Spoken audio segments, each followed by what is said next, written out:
Execução da vereadora do PSOL e do motorista dela no Rio, a maior chacina da história de São Paulo. A munição usada no duplo homicídio era do mesmo lote desviado da Polícia Federal e usado na chacina que deixou 23 mortos em Osasco e Barueri em 2015. A CEAGESP vai mudar de nome e de endereço. O governo de São Paulo apresentou hoje as 4 propostas que recebeu para conceder o novo CEASA à iniciativa privada. A zona cerealista também vai mudar.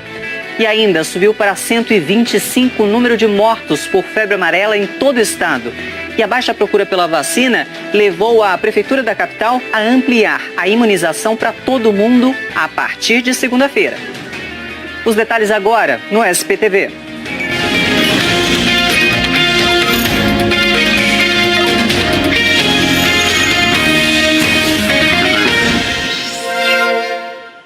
Sete horas e 24 minutos. Boa noite, bem-vindo. A Polícia Federal abriu inquérito para investigar a origem da munição encontrada no local da execução da vereadora carioca do PSOL, Marielle Franco, e do motorista, Anderson Pedro Gomes.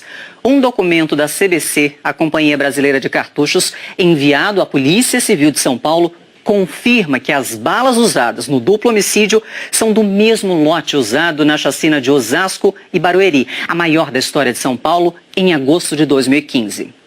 O repórter André Azeredo está no DHPP e tem mais informações ao vivo pra gente. André, boa noite. Boa noite. Nesta ocasião, 23 pessoas foram assassinadas entre Osasco e Barueri. 4 homens da segurança pública foram julgados e condenados, o último deles em fevereiro. São 3 policiais militares e um GCM. A soma da pena de todos eles dá 720 anos. Nessa ocasião, a polícia concluiu que eles agiram para vingar a morte de um policial militar e também de um guarda civil. Outras 6 mortes que aconteceram 5 dias antes dessas 17, nessa mesma região, foram investigadas. A polícia concluiu que tem relação com a chacina, mas nesses casos dos 6 ainda não houve nenhum julgamento. Vamos relembrar essa chacina que marcou tristemente a história de São Paulo na reportagem de Roberto Paiva. Noite de 13 de agosto de 2015. O primeiro ataque foi às 8h49 num bar na rua Astor Palamin, em Osasco. Os assassinos ainda fizeram vítimas em outros 5 pontos da cidade. A maior matança foi num bar na rua Antônio Benedito Ferreira. Saldo da violência em Osasco, 14 mortes. Em Barueri, foram mais 3 mortes no mesmo intervalo de tempo. 17 foi o total de assassinatos em pouco mais de 2 horas de ataques nas 2 cidades da Grande São Paulo. A investigação concluiu que as mortes eram de responsabilidade do mesmo grupo. Policiais militares e um guarda civil vingando a morte de parceiros de trabalho dias antes. Um GCM, dono de uma adega em Barueri, que foi morto durante uma tentativa de assalto, e um policial militar morto em Osasco durante assalto a um posto de gasolina. Os 4 réus foram considerados culpados em 2 júris populares. O primeiro, em setembro de 2017, condenou o policial militar da rota, Fabrício Eleutério, o policial militar Tiago Henklen e o guarda civil Sérgio Manhanhã. O último acusado, Victor Cristilder Silva dos Santos, foi condenado em fevereiro deste ano. Na noite da chacina, os assassinos usaram armas de vários calibres. O Instituto de Criminalística identificou munições de 38, 380, .45 e também de 9 milímetros. Esta última do lote UZZ-18. Quase 3 anos depois, munição desse mesmo lote foi usada para matar a vereadora do PSOL, Marielle Franco, e também o motorista Anderson Gomes, na última quarta-feira, no Rio de Janeiro. Em 18 de agosto de 2015, a Secretaria da Segurança Pública de São Paulo pediu informações à Companhia Brasileira de Cartuchos, responsável pelas balas. Ela queria saber para quem tinham sido distribuídas as munições de 9 milímetros deste lote. A resposta veio no mesmo dia. O lote em questão havia sido vendido para o Departamento de Polícia Federal, situado em Brasília. A nota fiscal foi emitida em dezembro de 2006. Aqui em São Paulo, o processo acabou sem que os locais de roubo ou de vazamento das munições fossem confirmados pela polícia. Mais de 130 mil pessoas aguardam hoje para receber uma indenização do Estado pela reparação de algum tipo de dano. O valor da dívida com os precatórios aumentou de 2015 para cá. E a espera pelo pagamento pode levar aí anos, mas um acordo pode encurtar esse tempo. Andar com crachá, trabalhar numa empresa. Esse nunca foi o sonho do Ricardo. Apaixonado por atividade física, ele trabalhava em uma academia. Mas a vida mudou completamente depois de um trágico fim de tarde em 2014, numa delegacia de Santo André. Ricardo tinha ido até lá para recuperar o carro dele roubado dias antes. Teve um barulhão do lado de fora e um dos policiais civis achou que a delegacia estava sendo invadida e atirou várias vezes. Um médico que tinha ido registrar um BO morreu na hora. Ricardo levou 5 tiros. Ficou entre a vida e a morte, mas conseguiu se recuperar depois de meses de internação e fisioterapia. Eu levava uma vida de muita atividade física, eu dava aula, eu trabalhava 10, 12 horas por dia, fazia faculdade, eu tive que trancar a faculdade. Há 4 anos, o Ricardo luta para receber uma indenização do Estado. No ano passado, ele conseguiu na Justiça um acordo em que o governo reconhece que deve pagar a indenização. É um passo importante, mas é só o primeiro. Agora ele vai entrar na chamada fila dos precatórios e pode ter que esperar até 6 anos para receber o dinheiro. Hoje são mais de 130 mil pessoas nessa fila para receber uma indenização do Estado.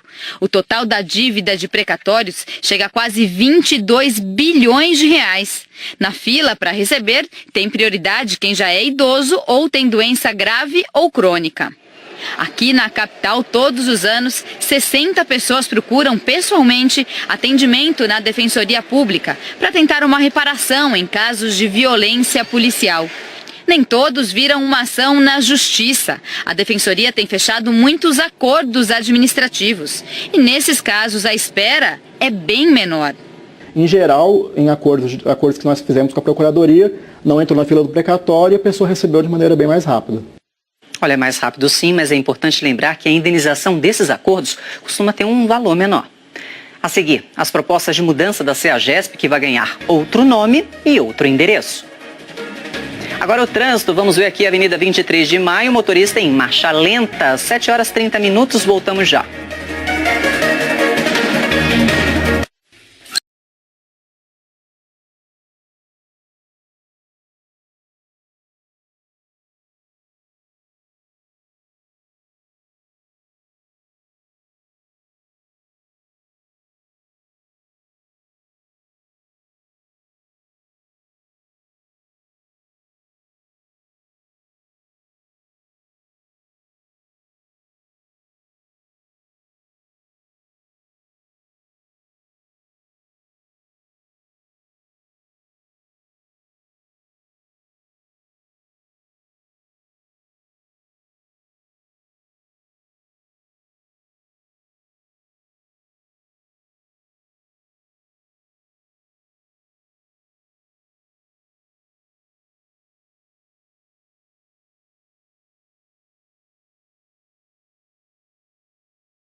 O governo de São Paulo apresentou hoje os 4 estudos que recebeu para conceder o novo Centro de Abastecimento Alimentar de São Paulo à iniciativa privada.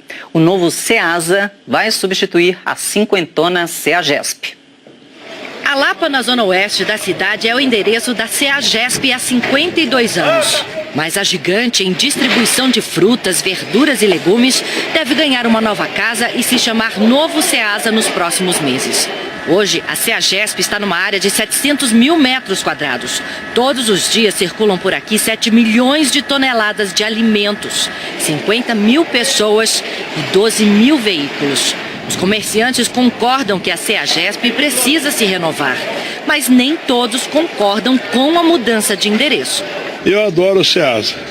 vivo aqui há 52 anos, não queria talvez, mas por necessidade. Nós temos que se atualizar.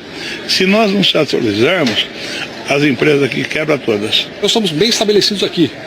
Sim, que nós necessitamos de reforma, nós precisamos de melhoria, nós precisamos de projetos que viabilizem melhor nossa área. O governo do estado recebeu na última segunda-feira 4 propostas para mudar a CEAGESP de endereço. E agora tem 60 dias para analisar e discutir esses projetos. Depois de decidir o local, é iniciado o processo que passa por audiência pública, aprovação do governo até a publicação do edital, e isso deve levar mais 60 dias. Um dos projetos prevê a mudança da CEAGESP para o local onde fica a antiga lagoa de Carapicuíba, que vem sendo aterrada desde 2011, numa área de quase 2 milhões de metros quadrados. Outra proposta é essa área em Santana de Parnaíba, beirando o Rodoanel, num terreno de 4 milhões de metros quadrados. A terceira região fica na altura do quilômetro 26 da Bandeirantes, região de Perus, num terreno de 4 milhões de metros quadrados. E a quarta área fica a 700 metros do Rodoanel, na altura da Avenida Raimundo Pereira de Magalhães, numa área de 2 milhões de metros quadrados. O novo CEASA vai abrigar também a zona cerealista, hoje na região central. O novo entreposto vai ter um movimento até 40% maior do que o atual, só com a junção da zona cerealista. Então, mas a ideia é que, como a ideia é fazer um entreposto com muito mais conforto, com muito mais tecnologia, com muito mais vagas de estacionamento, enfim, que a gente também consiga multiplicar o número de compradores e frequentadores do atual CEASA. Olha, o projeto do novo CEASA é uma parceria da União, Estado de São Paulo e Município de São Paulo. A CEAGESP hoje abastece 60% da Grande São Paulo e recebe produtos de mais de 1.500 municípios.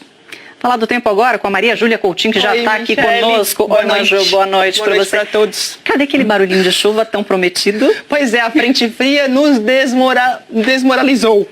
Porque é o seguinte, a chuva não veio como esperada, né? Agora à tarde choveu fraco em pontos da zona norte da capital, em Guarulhos, na Baixada Santista. É que a frente provocou mais chuva aqui no interior do estado e aí a gente não teve aquela chuvarada que estava prevista, Michele. Pois então, e como ficamos para o sábado? Sábado é o seguinte, na maior parte do estado é aquele padrão verão, né? Tem sol pela manhã, depois calor, pancada à tarde, que pode ser forte, principalmente em áreas do interior.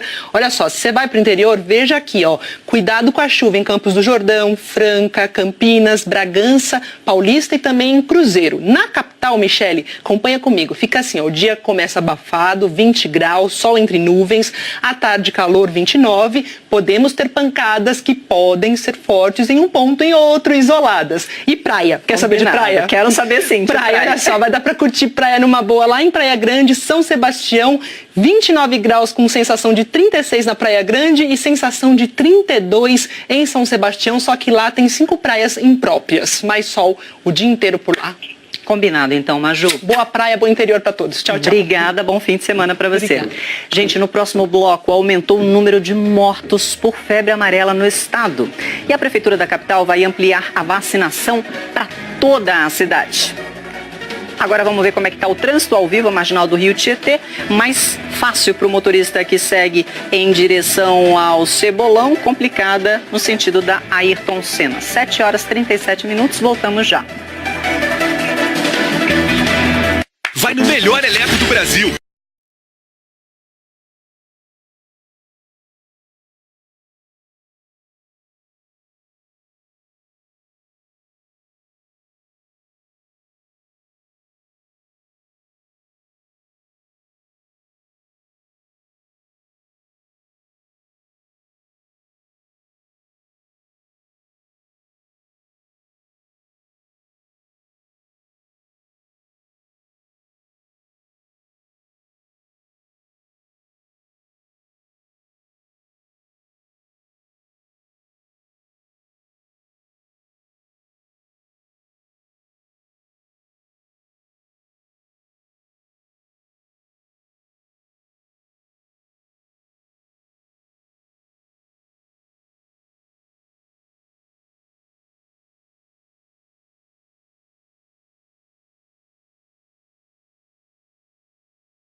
O número de casos e de mortes por febre amarela continua aumentando no estado. Vamos ver os números atualizados. Na semana passada, eram 326 casos e 116 mortes. Agora são 345 casos e 125 mortes, ou seja, 9 mortes confirmadas em uma semana.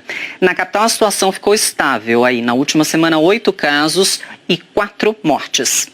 Em Piracicaba, o secretário de Saúde, Davi Wipe, disse que está desapontado com a campanha de vacinação. Até hoje, o estado de São Paulo não atingiu nem 60% da meta. E por causa da baixa adesão, a Prefeitura da capital vai vacinar qualquer pessoa que procurar os postos de saúde a partir de segunda-feira.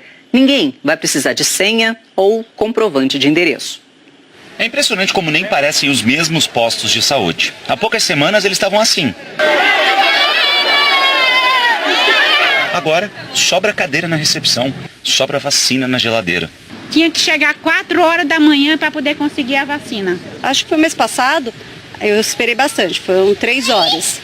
Caramba. Hoje a gente veio vacinar a nossa pequena aqui, né? Então, assim, não foi muito rapidinho. E é estranho, porque a falta de interesse não tem nada a ver com o fato de todo mundo já ter tomado a vacina de febre amarela. Muito pelo contrário, aliás. Segundo os números da Secretaria Municipal de Saúde, só a metade da população da capital está imunizada. Para a Secretaria, o desinteresse pode estar diretamente ligado à falta de informação. É que como houve casos recentes de pessoas que tomaram a vacina e tiveram reações às doses, muita gente pode ter ficado com medo. Mas o que essas mesmas pessoas não sabem é que isso é muito raro de acontecer. A Secretaria informa que uma reação grave vem a cada 250 mil aplicações. E por que falar tudo isso agora? É que a Prefeitura acabou de ampliar a vacinação para todos os 466 postos de saúde da capital. A ideia era fazer isso já no ano passado, mas as vacinas necessárias para toda a população só chegaram nos estoques dos postos agora. Todo mundo já vai conseguir se vacinar na segunda-feira de manhã. A campanha, ela vai até dia 30 de maio e a gente pretende que até dia 30 de maio, pelo menos 95% da população esteja vacinada. 59 postos de saúde da capital vão abrir amanhã para vacinação contra a febre amarela. Para saber o horário e o endereço é só entrar lá na página de São Paulo do G1, combinado? Vamos ver agora a sua participação pelas redes sociais. Você que enviou comentários usando a hashtag SP2. Temos aqui muita gente falando da violência registrada aí na execução da vereadora do PSOL no Rio de Janeiro e do motorista dela. Precisamos de justiça nesse país, tanto aqui como no Rio de Janeiro. Os bandidos não podem ficar impunes. Aí a Dani falando. O Lindinaldo, é bom ver que as autoridades estão empenhadas em saber os culpados pela chacina. E o Kleber aqui fala também da mudança do CEAGESP. Aí o comentário do pessoal, muito obrigada pela sua participação nas redes sociais. O SPTV termina aqui. Para rever alguma das reportagens, vai lá no Globoplay. As notícias do Brasil e do Mundo, no Jornal Nacional, 8h30. Fique agora com Deus Salve o Rei. Boa noite, a gente se vê amanhã.